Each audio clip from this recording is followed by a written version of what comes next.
clicking on my video. I'm going to share with you what's going on with me week 5 and 6 of my pregnancy.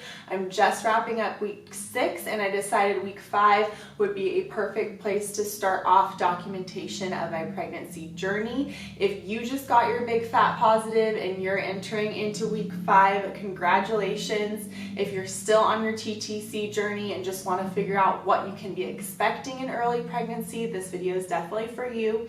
I'm going to cover different topics of just like emotionally how I'm feeling these weeks, physically, in my relationship with friends and family, etc. So I'm not going to give too much of a backstory because I am going to be doing these videos quite consistently, but obviously recently found out I was pregnant, first baby. My husband and I had been trying for about 8 months and we finally got a positive result. So emotionally in week 5 or 6, I was obviously excited, but there's a part of me, and I'm sure if this is happening to you right now and you're in these same stages, there's a part of you that's like holding myself back because, once you get pregnant and get that result, that doesn't mean you're in the clear. You still have to worry about things like miscarriage and just, negatives that could happen along the way. Like if you get a chromosomal test and, it's not what you were looking for, it's not an ideal situation.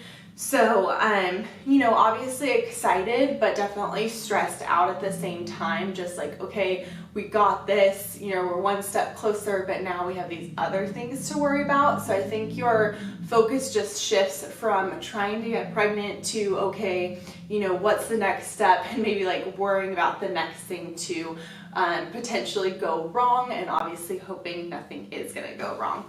So physically, I didn't have a lot of symptoms. The main symptom that came on pretty strong, and I feel like is more of a rare symptom, was insomnia. I had really bad insomnia. I've never had trouble sleeping. I read online that like the hormones actually change your sleeping pattern and the way you breathe, so it does tend to wake you up at night and you can't go back to sleep. And my husband said that I've been snoring a lot more than usual, but I'll wake up at like 3 o'clock a.m. and I cannot go back to sleep, and I'm not like worrying about anything, I just cannot fall back asleep, and then I'll wake up like almost 5 o'clock a.m. on the dot and cannot go back to sleep. So after I had ended week 5, moving into week 6, it definitely started to dwindle down, and now I feel like I'm still getting up early for myself at like 5 or 5:30, but I'm not getting that crazy insomnia in the middle of the night. So that's been good. My boobs, obviously just boob tenderness, fullness. They're definitely, I would say, a full size bigger than what they normally are. Definitely know it's not just me that's feeling this because my husband keeps making comments.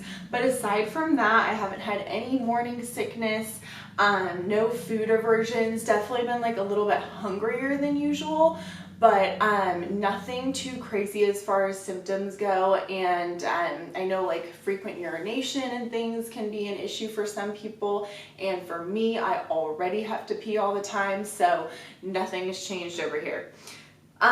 Relationship wise, I think it's pretty much the same since we found out. Now it's just like our conversation has just gotten a little bit more serious about like, okay, what are we gonna need to plan? Like, what are we need to buy? Are we gonna do a baby shower, gender reveal? Like, who are we telling? All of that sort of stuff. So I would say for the most part, relationship wise, it's been pretty fun, just like getting to like more seriously plan these things now that we know they're happening.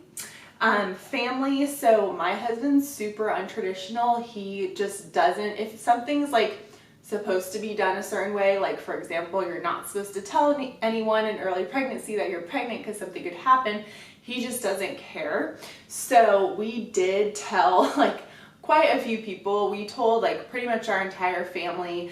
I'm not going to release this video until later on, but we told like our entire family, our close friends, and then all of our employees, just because I'm having to start wearing a mask at work, and we wanted to address why I was all of a sudden wearing a mask. COVID's going on right now. So we did tell quite a few people already, so hopefully nothing happens. And then obviously everyone's super excited for us. And then just doctor-wise, medically-wise, I was a little disappointed that all they did at my first doctor's appointment was confirm the pregnancy with a urine test, which I had already taken like 20 of those at home. So I could have told you that, and then they gave me my official printout that said a due date. So, you know, it was nice to get that reassurance, but at the same time, I don't feel like they did anything special. When they talked to me, they also didn't give me any like specific information that I didn't already know. Like, it was basically just like, keep exercising, no raw fish, wear a mask because COVID's going on, and that was pretty much it. So that wraps up week 5, 6. I definitely want to check back in with you guys on week 7, 8 and tell you how it's going, kind of split it up into the same category breakdown and just let you know any special events that go on. So I hope this video was useful. I know that when I was entering like week 5 and 6, I was looking to see what was going on with other people. So hopefully there's some things in here that you can relate to. And if you want to continue watching the rest of my pregnancy journey, definitely subscribe to my channel and give this video a like. We'll see you on the next one.